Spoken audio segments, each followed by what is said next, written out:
News. సిరిసిల్లలో BRS Congress మధ్య ఉద్రిక్త వాతావరణం చోటు చేసుకుంది. కేటీఆర్ ఆఫీసును కాంగ్రెస్ శ్రేణులు ముట్టడించారు. ఎమ్మెల్యే క్యాంప్ ఆఫీసులో ముఖ్యమంత్రి ఫోటో పెట్టడం లేదు అంటూ ప్రోటోకాల్ ప్రకారం ముఖ్యమంత్రి ఫోటో పెట్టాలి అంటూ కాంగ్రెస్ నేతలు డిమాండ్ చేస్తున్నారు. ఎమ్మెల్యే క్యాంప్ కార్యాలయంలో ముఖ్యమంత్రి రేవంత్ రెడ్డి ఫోటోను పెట్టడానికి కాంగ్రెస్ శ్రేణులు పెద్ద ఎత్తున ప్రయత్నం చేయడంతో దాన్ని బీఆర్ఎస్ శ్రేణులు అడ్డుకునే ప్రయత్నం చేశాయి.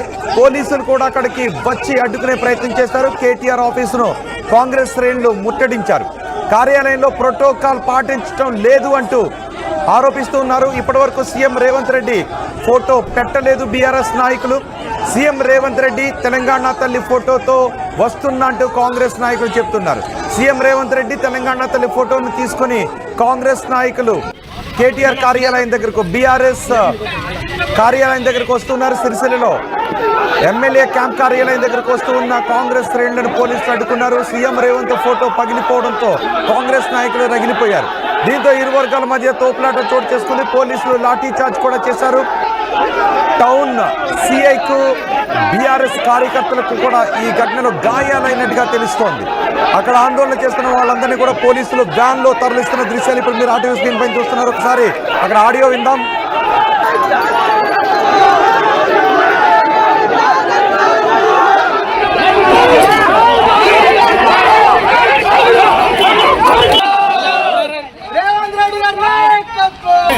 अरे चिंता भाई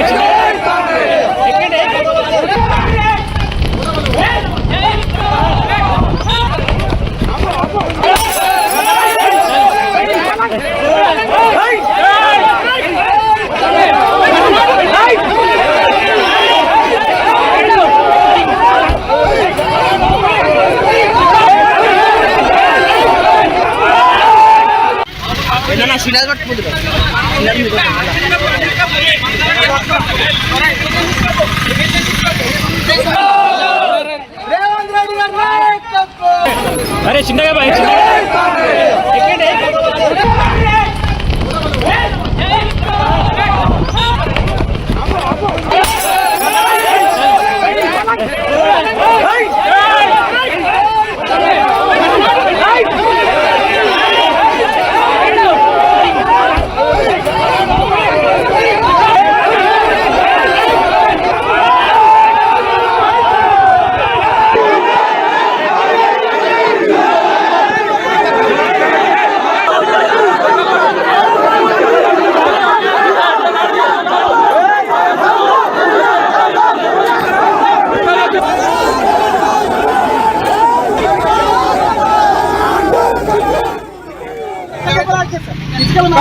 తలమే ఎనిమిది కొట్టారు సార్. మా ఇంటి పీపుల్ మాట చూపిస్తా. తలమే ఎవరు కొడతారా? దానికి సమాధానం చెప్పు. మీరు బాడీ నిండా 8 దెబ్బలు కొట్టి నేను ఒక్క మాట మాట్లాడే తల మించాలి ఎట్లా కొడతారు సార్? మీరు మీరే ఇప్పుడు సార్ తల మీద కొట్టమని ఉందా సార్? మరి కొట్టురి ఎవరు రమ్మన్నారు నిన్ను?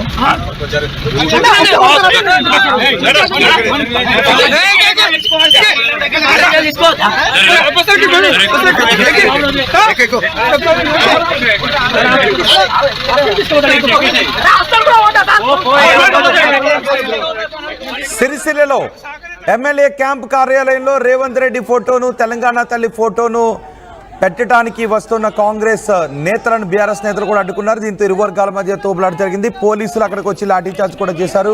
కొంతమంది ఇరు వర్గాలకి గాయాలైనట్టుగా తెలుస్తుంది. కొంతమంది పోలీసులు కూడా గాయాలైనట్టుగా తెలుస్తుంది. పోలీసులు లాఠీ చార్జ్ చేశారు. అక్కడ పోలీసు సిఐ వేలికి గాయం కావడంతో ఫస్ట్ సైడ్ చేస్తున్న దృశ్యాన్ని కూడా ఇప్పుడు మీరు ఆర్టీవీ స్క్రీన్ పైన చూడొచ్చు. కొంతమందికి పోలీసులు లాఠీ చార్జ్లో ఇరు వర్గాలకు ఆందోళన చేస్తున్న వారికి కొన్ని గాయాలు కూడా అయ్యాయి. సిరిసిల్ల నుంచి తాజా పరిస్థితిపై పూర్తి సమాచారం మా ప్రతినిధి చంద్రశేఖర్ అందిస్తారు. చంద్రశేఖర్, ఇప్పుడు అక్కడ పరిస్థితి ఏంటి? ఒకసారి చంద్రశేఖర్ తో మాట్లాడు. చంద్రశేఖర్, మీరు కొంచెం అందుబాటులోనే ఉన్నాడు. ఒకసారి ఈ ఘటన గురించి కొంతమంది స్థానిక లీడర్స్ మాట్లాడారు. స్థానిక లీడర్స్ ఏం మాట్లాడారో చూద్దాం. ఇవాళ వాళ్ళను పార్టీ ఆఫీస్ దాకా తీసుకొచ్చడానికి కారణం పోలీస్ డిపార్ట్మెంటే. మాకు చెప్పింది ఏంటంటే కేవలం వాళ్ళ మీటింగ్ ఉంటుంది, మీ క్యాంప్ ఆఫీస్ దాకా రానియము, అది మా బాధ్యత అని చెప్పి ఈరోజు డిపార్ట్మెంట్ చెప్పింది. కానీ పూర్తి స్థాయిలో సహకరించి క్యాంప్ ఆఫీస్ దగ్గరికి రావడం జరిగింది. దాన్ని పూర్తి స్థాయిలో మేము అడ్డుకున్నాం. ఇక ముందు ఇటువంటి జరిగితే మాత్రం తీవ్ర పరిణామం ఉంటాయని చెప్పి హెచ్చరిస్తున్నాం. మా పార్టీ కార్యకర్తలను విపరీతమైన కొట్టుడు పోలీసు వాళ్ళు ముందుగా మేము సిఐ గారిని రిక్వెస్ట్ చేసినాం, సార్ వాళ్ళు రాకుంటే మేము రాము క్యాంప్ ఆఫీస్ కాడికి అని చెప్పడం జరిగింది. అయినా కూడా వాళ్ళని ఇక్కడ దాకా తెప్పించండి సిఐ గారు పూర్తి విఫలమైన ల్యాండ్ ఆర్డర్ కాపాడడం మా మీద దౌర్జన్యం చేస్తున్నారు. మా టిఆర్ఎస్ నాయకుడు విద్యార్థి నాయకుడు రాష్ట్ర ప్రధాన కార్యదర్శి సబ్బనారెడ్డి కొడితే గంట పలిగింది. మాజీ కౌన్సిలర్ గడ్డం భాస్కర్ ఈ పలిగింది. ఈ రకంగా పోలీసులు దాడి చేసిన పోలీసులు ఇదంతా కూడా కాంగ్రెస్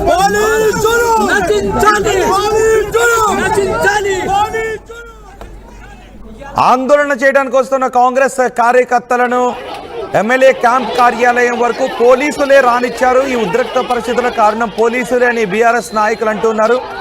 సిరిసిల్ల నుంచి తాజా పరిస్థితులు మా ప్రతినిధి చంద్రశేఖర్ అందిస్తారు. చంద్రశేఖర్, ఏంటి అక్కడ పరిస్థితి? వాస్తవంగా రోహిత్, గత కొంతకాలం నుంచి అక్కడ ప్రోటోకాల్ రగడ కొనసాగుతుంది. రాజన్న సిరిసిల్ల జిల్లాలో 5 సార్లు ఎమ్మెల్యేగా మంత్రిగా పనిచేసినటువంటి కేటీఆర్ కు సంబంధించిన ఫోటోలు ఏవి కూడా అధికారిక కార్యక్రమాల్లో పెట్టట్లేదు. కేకే మహేందర్ రెడ్డి ఏ హోదాలో, ఇప్పుడు కాంగ్రెస్ పార్టీ ఇన్ఛార్జ్ గా వ్యవహరిస్తున్న కేకే మహేందర్ రెడ్డి ఏ హోదాలో ఆయన పాల్గొంటాడు, అదే సమయంలో ఈ ప్రోటోకాల్లో ఎందుకు చిన్నచూపు చూస్తున్నారని చెప్పి సోషల్ మీడియాలో పోస్టులు పెట్టడం జరిగింది బీఆర్ఎస్ కార్యకర్తలు, నేతలు. దీనికి స్పందించి అంతే ఘాటుగా ఎమ్మెల్యే కార్యాలయంలో రాష్ట్ర ముఖ్యమంత్రి రేవంత్ రెడ్డి చిత్రపటం మీరు పెట్టలేదు, గత ముఖ్యమంత్రి ఫోటోను మాత్రమే పెట్టుకున్నారు, మీరు ప్రోటోకాల్ ఉల్లంఘిస్తున్నారని చెప్పి వార్ ఆఫ్ వర్డ్స్ కొనసాగాయి. గత కొంతకాలం నుంచి కొనసాగుతున్నాయి. పరస్పరం ఆరోపణలు ప్రత్యారోపణలు చేసుకున్నారు, ఒకరిపై ఒకరు కేసులు పెట్టుకున్నారు. తాజాగా ఖచ్చితంగా మేమంతా మీ కార్యాలయంలో రేవంత్ రెడ్డి చిత్రపటం పెడతాము అని రేవంత్ రెడ్డి ఫోటోతో పాటు తెలంగాణ తల్లి చిత్రపటాన్ని తీసుకొని వస్తున్నారు. దీంతో బీఆర్ఎస్ నేతలకి పోలీసులు ముందుగానే హాజరుపరిచారు, హామీ ఇవ్వడం జరిగింది. మీ కార్యాలయం వరకు రారు, మేము అడ్డుకుంటామని చెప్పినప్పటికీ పెద్ద ఎత్తున తరలి రావడంతో పరస్పరం ఘర్షణకు దిగారు, తోపులాట జరిగింది. ఎవరిని లెక్క చేసే పరిస్థితుల్లో లేని పక్షంలో లాఠీ చార్జ్ చేయాల్సి వచ్చిందని పోలీసులు చెప్తున్నారు. సిఐ కృష్ణకి చేతికి సైతం గాయాలైనాయి, తీవ్ర గాయాలయ్యాయి. దీంతో టీఆర్ఎస్ నేతలు మండిపడుతున్నారు, మీరు కాంగ్రెస్ పార్టీ కార్యకర్తల్లా వ్యవహరిస్తున్నారు, ఖచ్చితంగా దీనికి మూల్యం చెల్లించుకోక తప్పదని హెచ్చరికలు జారీ చేస్తున్నటువంటి పరిస్థితి. మొత్తం మీద పదుల సంఖ్యలో పరస్పర పార్టీలు వ్యతిరేక నినాదాలు చేస్తూ వచ్చినటువంటి కార్యక్రమంలో అక్కడ సెన్సిటివ్ సిచ్యుయేషన్ అయితే నెలకొంది. దాదాపు 30 మందిని పోలీసులు అదుపులోకి తీసుకున్నారు. అదుపులోకి తీసుకొని స్టేషన్ కు తరలించడం జరిగింది. రోహిత్, మొత్తం మీద ఇది ఇప్పుడు కాదు, అధికార పార్టీ కనుసన్నల్లోనే యంత్రాంగం కొనసాగుతుంది, యంత్రాంగం నడుస్తుంది. అసలు మాకు ఏమాత్రం ప్రాధాన్యత లేదు, అనవసరమైన కేసులు మా మీద, మా కార్యకర్తల మీద నమోదు చేస్తున్నారు, ఇబ్బందులకు గురి చేస్తున్నారని బీఆర్ఎస్ కార్యకర్తలు, నేతలు చెప్తున్నటువంటి పరిస్థితి. అట్లాంటి ఏం లేదు. గతంలో వారి ప్రభుత్వం ఉన్నప్పుడు చాలా జులుం ప్రదర్శించారు, దానిలో మేము ఏమాత్రం ప్రదర్శించట్లేదు, ప్రోటోకాల్ రగడ తీసిందే వీళ్ళు అని కాంగ్రెస్ పార్టీ నేతలు చెప్తున్నటువంటి పరిస్థితి. మొత్తం మీద పరస్పర వ్యతిరేక ఆరోపణలు ప్రత్యారోపణలు చేస్తున్నటువంటి నేపథ్యంలో పోలీసులకి ఇతర అధికారులకి తలనొప్పిగా మారింది ఈ వ్యవహారం. దీనిపైన ఖచ్చితంగా చర్యలు తీసుకోవాలని బీఆర్ఎస్ నేతలు డిమాండ్ చేస్తున్నటువంటి పరిస్థితి. రోహిత్,